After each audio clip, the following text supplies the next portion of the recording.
wonder how many bottles this'll be worth.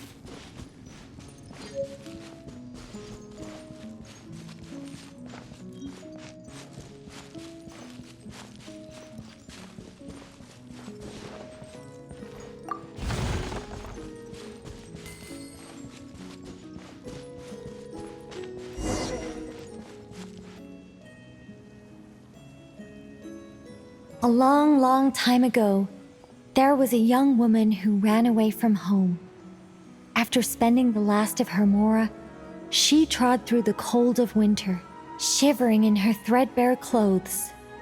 Suddenly, the young woman found herself stepping out onto thin air, and she fell through into a strange place.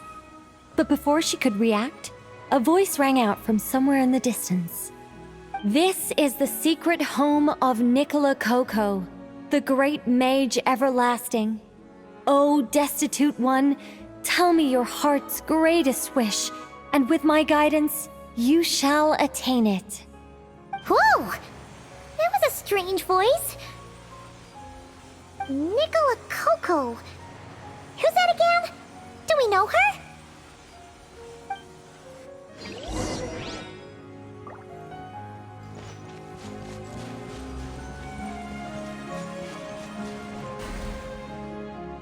The young woman was in awe of the mage's magnificence and beauty. After a lengthy silence, she solemnly declared, "O great mage from afar, how beauteous and wise you are! The moment I beheld you, my heart began to flutter. All my heart desires now is to make your wishes mine." The subtlest of smiles appeared on the mage's face as she replied, "Very well, then I shall task you with performing certain deeds on my behalf, such as those that are within your ability. Your guide is here, and your reward awaits you in the days to come." Guide? Does that mean this glowing orb?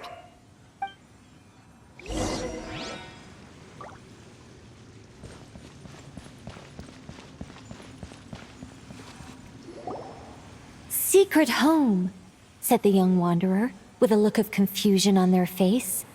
"Where is this secret home of which you speak?" The mage's voice grew somewhat flustered upon hearing this question. Wait, does it make sense for this to be a bashful character? Oh, never mind. I'll keep it in for now. Mr. Nine can always refine it later. It is rather rude to ask such questions of a mage, young one. The Mage's Lodge is under renovation. Very soon you shall be stunned by its grandeur. This shall be your trial. Offer up your strength and help this great mage to build her territory.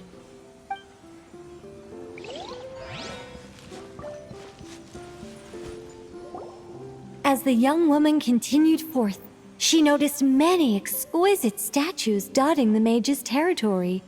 "What are these?" she asked, puzzled. "These are all those who opposed me. They underestimated the power of a mage, and thus were turned to stone."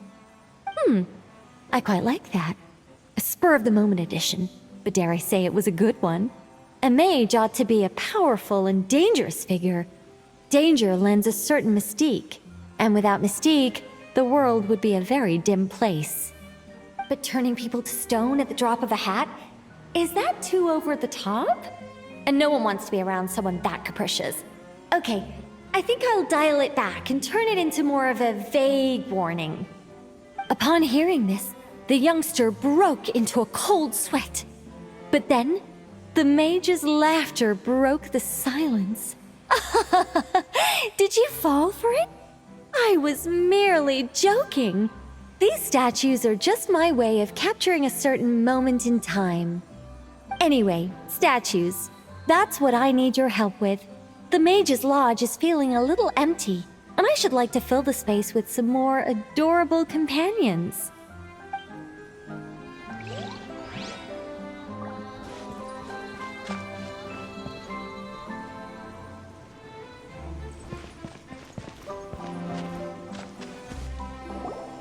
Well then, young one, Now you have learned of the troubles faced by this mage. Nicola Coco requires your aid to build her sacred territory. The mage poured a cup of tea for her visitor. What say you? Wait a minute! Shouldn't we think twice before going all in on this? We don't know anything about this person! And she seems a little weird. Huh? Although, having said that, this teacup looks kind of familiar. Nicola Coco. Ah! Is it Mage N? Nicole? Correct. What do you think of my story? Hard to say. It's not finished yet, surely. What happens to the characters in the end? I haven't decided yet. I need to renovate my home first. Perhaps I'll have a burst of inspiration after that. Anyway, if you can hear my voice, I assume that means you're currently in Nod-Krai. In which case, could I trouble you to gather a few things for me? Exactly. I'm thinking of building a few more statues to decorate my home, but I'm lacking inspiration at the moment. So, I was thinking you could take some photos to give me some ideas. Are you serious? Alright then, leave it to us! Wait here. We'll head out and see what we can find. But remember to finish the story once the statues are done.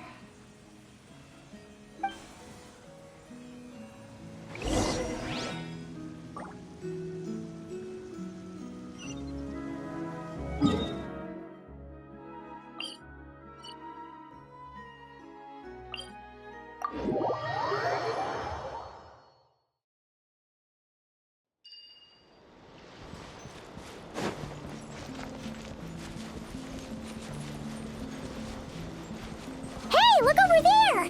Are those finches?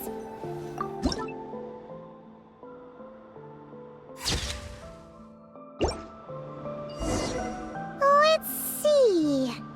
Where should we go for the next photo? Oh, we saw a squirrel statue earlier, didn't we? Do you think Nicole likes squirrels? Let's snap a few photos to take back.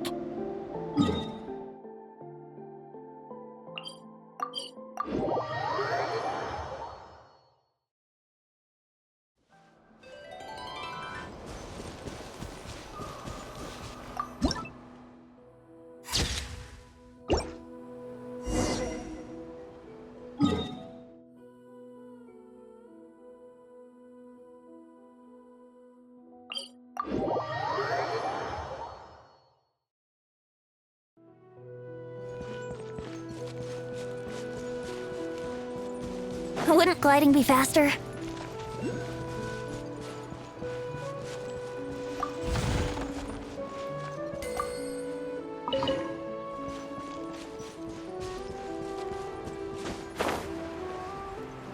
Is that a mandragora?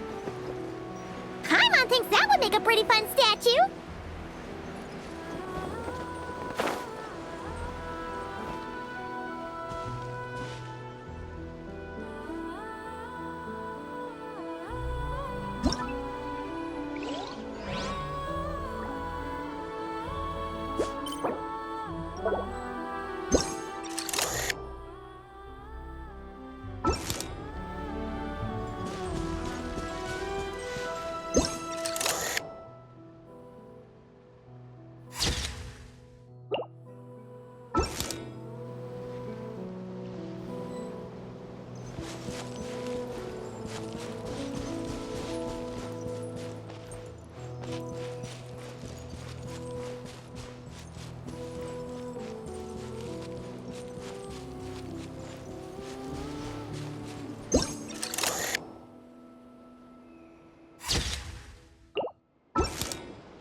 photos are pretty good, but you didn't get any from the front.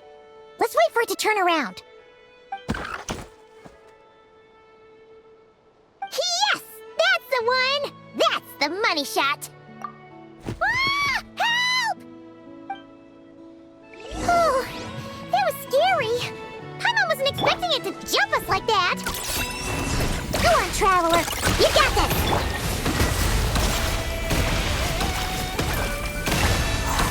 I never leave. Stop that! Get back! A lament for the end!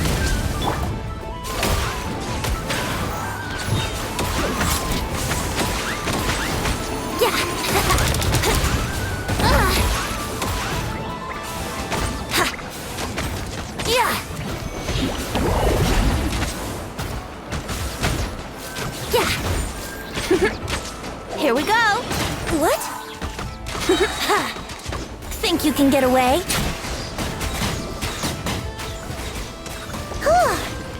That should do it. Paimon's kept all the pictures safe. Let's go back to see Nicole.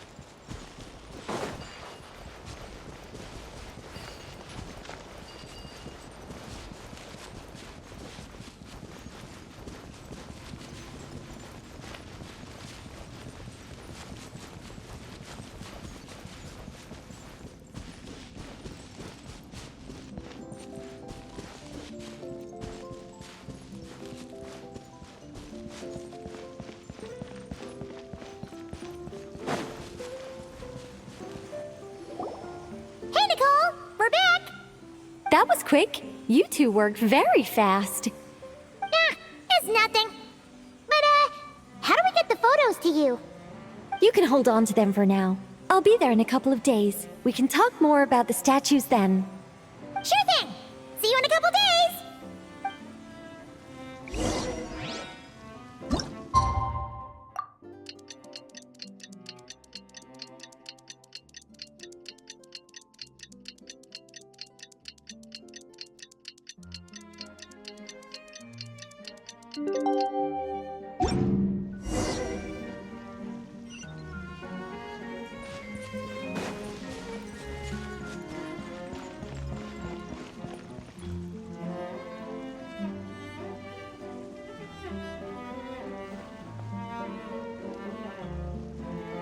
Just who I wanted to see.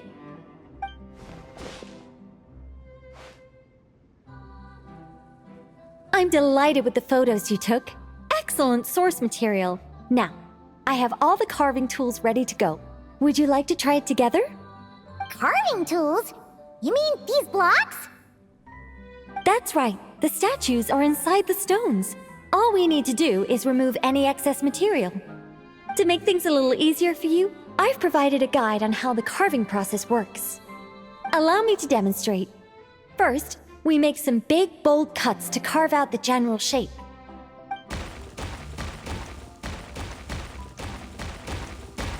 The numbers on the stones represent the amount of material you need to keep in a given column. So, first we do this, and then this. Oh, it's starting to take shape! Got it?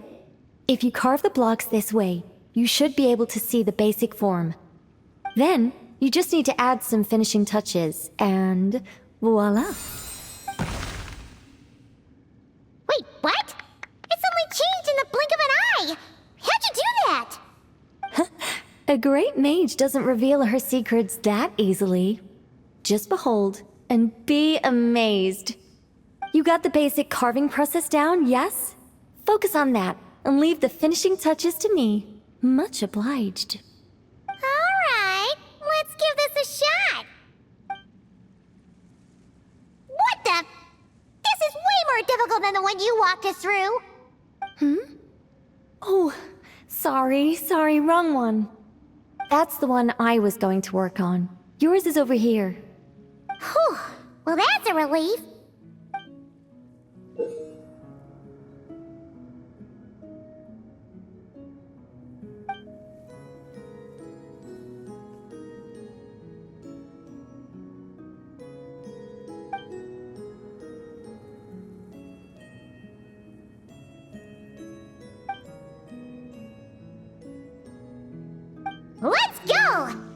Do you still remember Nicole's process? The numbers represent the amount that we need to keep per column.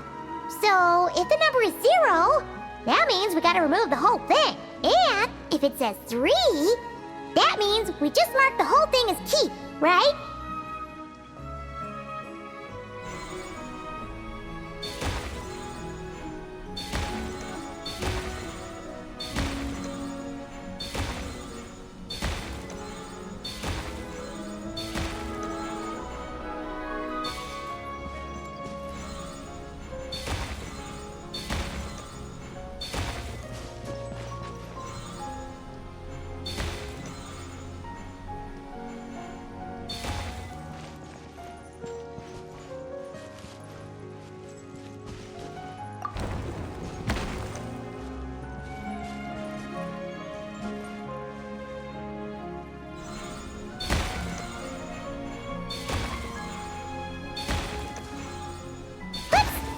Looks like we made a mistake here.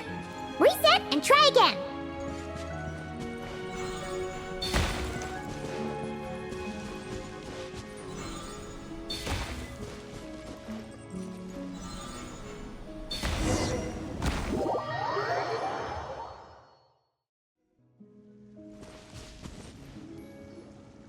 Now, we just need Nicole to add the finishing touches. You got rid of all the extraneous stone, yes? Let me take a look.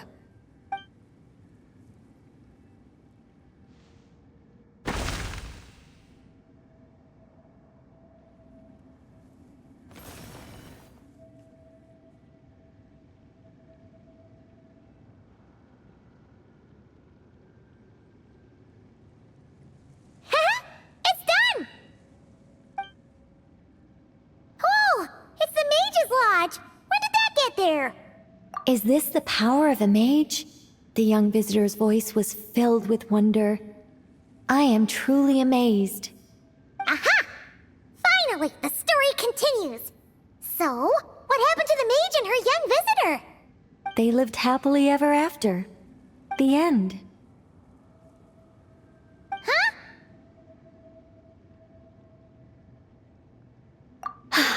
Tough customers, huh? Well, if you're that eager to hear it, I suppose I'll take it from the top. All my heart desires now is to make your wishes mine, said the young woman. Those words won her the full attention of the great mage, Nicola Coco. But just as they had started warming up to one another, a group of uninvited guests stormed in, seized the mage, and absconded with her. As the youngster stood there in shock, a new mage by the name of Alinus appeared. She signed a contract with the youngster, bestowing the power of magic upon them. But after making it through a grueling training program, they would come to discover another conspiracy operating in the background. As it turned out, the great mage Nicola Coco was an alien entity. Her true identity was the first daughter of King Meowtress, the third of Planet Meow. She had come disguised as a mage as part of a secret plot to trick the entire world into worshipping Planet Meow. Oh, great mage! Have you been lying to me all this while? The youngster's voice trembled as their heart began to break. Leave me. War is destined to break out between our planet and yours. We were foes from the very start. The mage turned her face away, refusing to let anyone see the tears welling up in her eyes. But the youngster bravely reached out and grabbed her by the arm, swearing to never leave her. Moved by this display of passion, the mage decided to rebel. But in that moment, Alinus, who had once aided the youngster, now took the side of the king. Alinus had been Meowtress III's second daughter all along. She had only helped the youngster in the hopes that her sister might be incited to treason, thus giving her the chance to usurp Nicola's place in the line of succession.